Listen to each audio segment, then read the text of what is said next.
cómo surgió el cruel y aterrador castigo de la crucifixión. El político y filósofo romano Cicerón consideró la crucifixión como el castigo más cruel y aterrador que podía existir. La sola palabra cruz debería estar muy alejada no solo del cuerpo de un ciudadano romano, sino también de sus pensamientos, de sus ojos, de sus oídos. De las tres formas más brutales de ejecutar a alguien en la antigüedad, la crucifixión se considera la peor.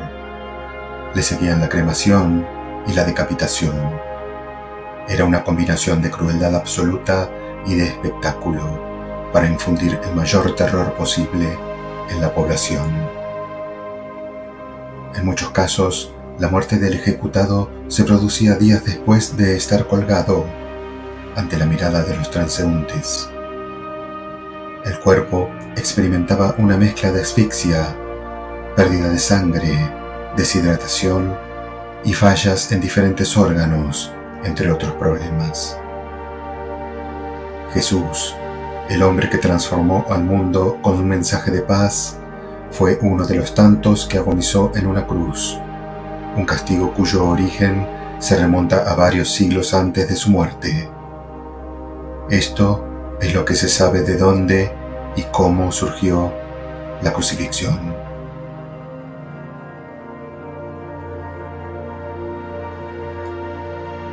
En su apogeo, el imperio asirio se extendió desde las costas del Golfo Pérsico hasta lo que hoy es Turquía y Egipto.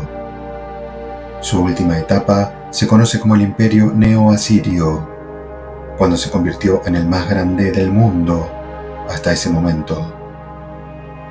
Aproximadamente entre el año 900 y 600 a.C., se erigió como una gran civilización, una superpotencia tecnológica, gracias a la riqueza de sus mercaderes y a la crueldad de sus ejércitos. De hecho, uno de sus reyes, Sennacherib, era considerado el exponente original de lo que hoy se conoce con el término de guerra total. Los asirios se preocuparon por dejar testimonio no solo de su poderío, sino también de los crueles castigos que les imponían a sus rivales.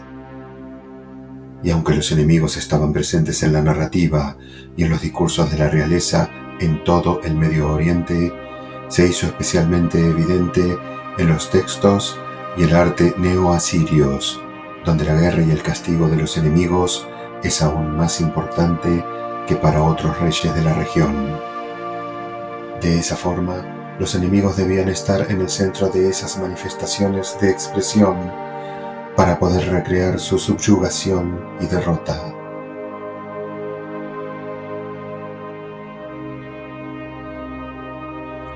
Probablemente el castigo de la crucifixión se originó con los asirios y los babilonios y fue usado sistemáticamente por los persas en el siglo VI a.C.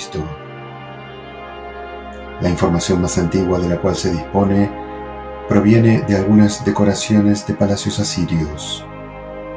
En las paredes se encontraron relieves con dibujos que representaban algunas batallas y conquistas y la forma en que ajusticiaban a los prisioneros. Aparece la técnica del empalamiento, algo parecido a lo que sería la crucifixión. Uno de esos relieves muestra a prisioneros colgados en postes, con el poste insertado a través de las costillas, después de que Sennacherib conquistara la ciudad israelita de Laquis en el 701 a.C. El propósito de este castigo insoportable era enfatizar la crueldad y el terror que les esperaba a los prisioneros y rebeldes. Los persas llevaron a cabo las crucifixiones en árboles o postes, en vez de una cruz formal. Unir la pena capital al escarnio del condenado y a una muerte cruel era frecuente, y una de las técnicas era dejarlo colgado de un madero para que muriese asfixiado y por cansancio.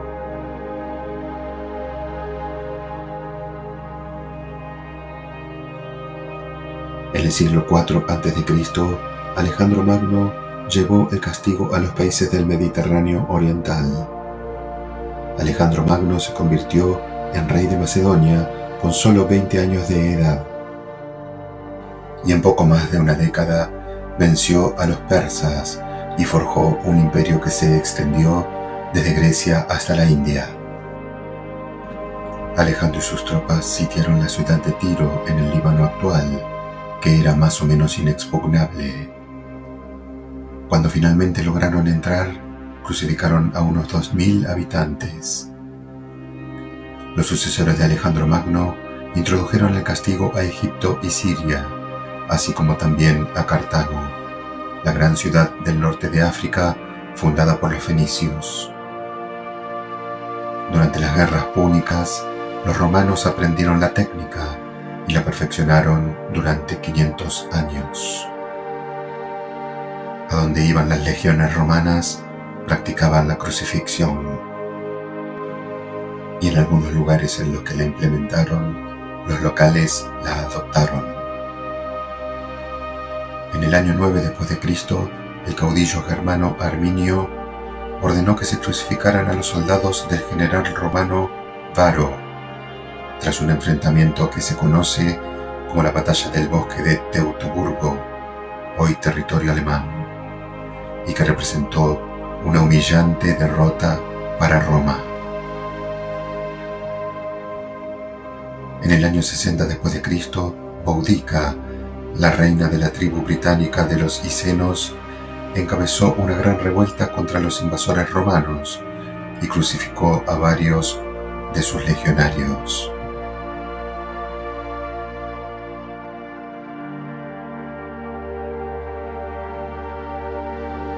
En Israel, antes de la llegada de los romanos, también se usó ese tipo de castigo. Hay fuentes que hablan de crucifixiones anteriores a la dominación romana en Tierra Santa. La información trascendió gracias al historiador, político y militar judío Flavio Josefo, quien nació en Jerusalén en el siglo I. Uno de sus relatos es sobre lo que ocurrió durante el reinado de Alejandro Janeo, quien gobernó a los judíos durante 27 años, hasta el 76 a.C. Tras conquistar varios territorios vecinos, el líder expandió la dinastía Hasmonea hasta su cenit. Sin embargo, intensificó el conflicto entre los fariseos y los hasmoneos, lo cual desencadenó en una guerra que dejó miles de muertos. Sobre lo acontecido en el año 88 a.C., Flavio Josefo escribió: Mientras festejaba con sus concubinas en un lugar conspicuo, mandó crucificar a unos 800 judíos y matar a sus hijos y esposas ante los ojos de los desdichados que aún vivían.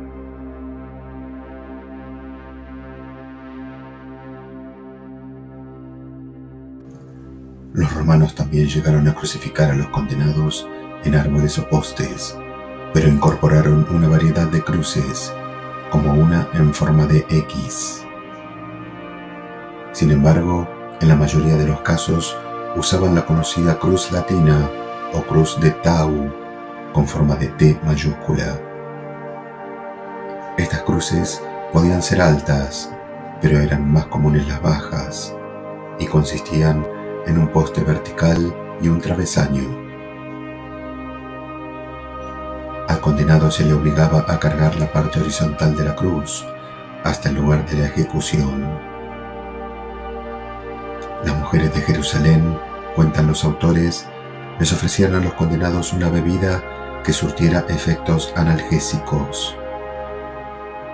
Si no estaba desnudo, se le quitaba la ropa y se le hacía acostarse sobre la espalda, con las manos extendidas a lo largo del platibulum o madero horizontal.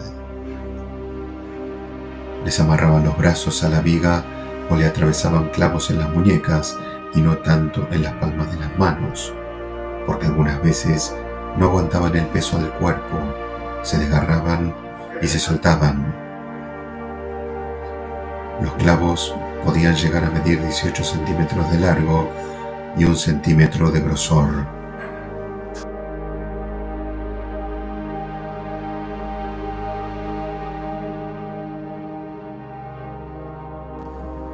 Cuando el condenado estaba unido a la viga horizontal, lo levantaban y lo fijaban al poste vertical, que ya estaba incrustado en el suelo.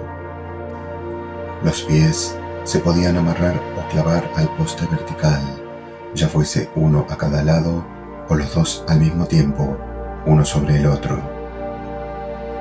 En ese caso, se introducía un solo clavo a través de los huesos metatarsianos de ambos pies, mientras las rodillas quedaban flexionadas. El dolor era inimaginable, ya que se tocan muchísimos nervios. Tenías que hacer fuerza con las piernas sobre esos clavos para poder incorporarte y respirar. Y en esos intentos se perdía mucha sangre, se sentía un dolor tremendo. Si no lo hacías, morías asfixiado. Se trataba en muchos casos de una muerte lenta, a la que se llegaba tras un fallo multiorgánico. El mismo era causado por un colapso circulatorio debido a un shock hipovolémico. Los condenados sufrían una disminución del volumen sanguíneo o hipovolemia por la pérdida traumática de sangre y la deshidratación, pero quizás principalmente por la insuficiencia respiratoria.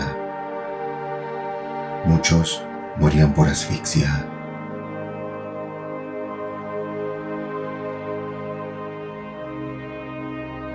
La crueldad de la ejecución también estaba reflejada en el hecho de que muchos ajusticiados tardaban días en fallecer, aunque también podían morir en cuestión de pocas horas.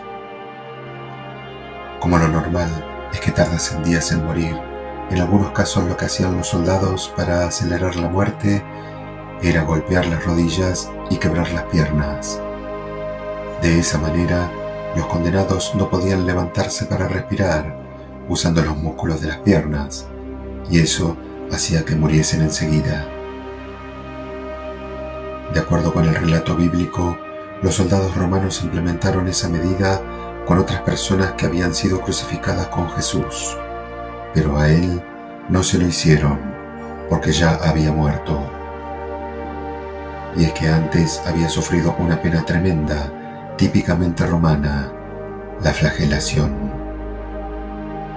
Jesús ya había sido golpeado con flagelos, una especie de látigos con trozos de metal, huesos afilados, cuchillas, y había perdido muchísima sangre. De hecho, había gente que moría solo con la flagelación.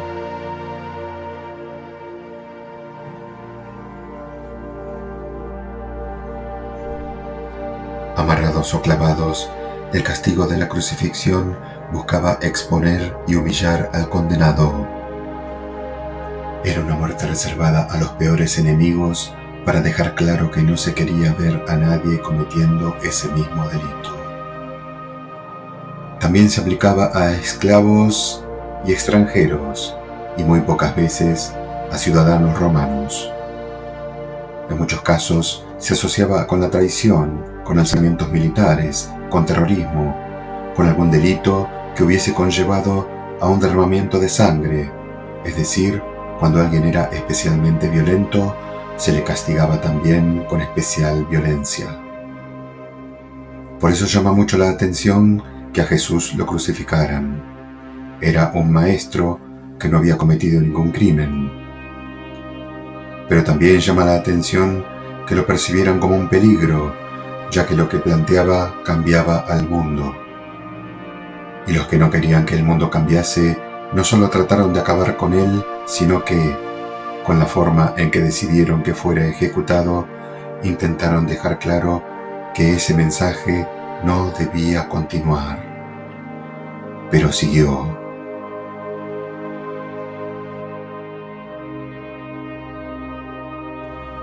Constantino I abolió el castigo de la crucifixión en el siglo IV después de Cristo y se convirtió en el primer emperador romano en profesar el cristianismo.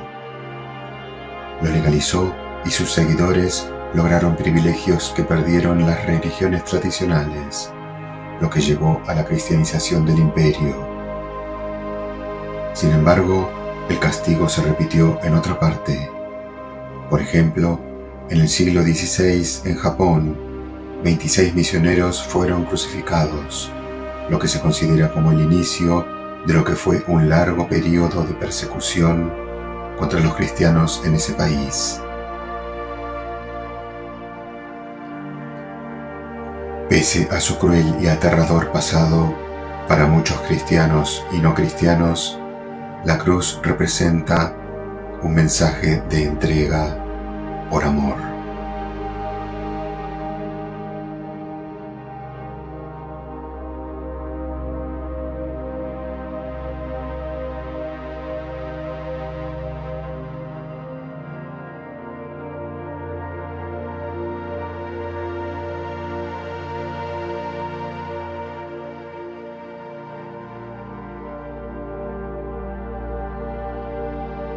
Te invito a suscribirte al canal y activar la campana para estar al tanto cada vez que subamos nuevo material. Dale like al video, comenta y compártelo. Aunque te parezca mentira, estas pequeñas acciones nos ayudan a crecer y a poder seguir adelante creando contenidos originales para el canal.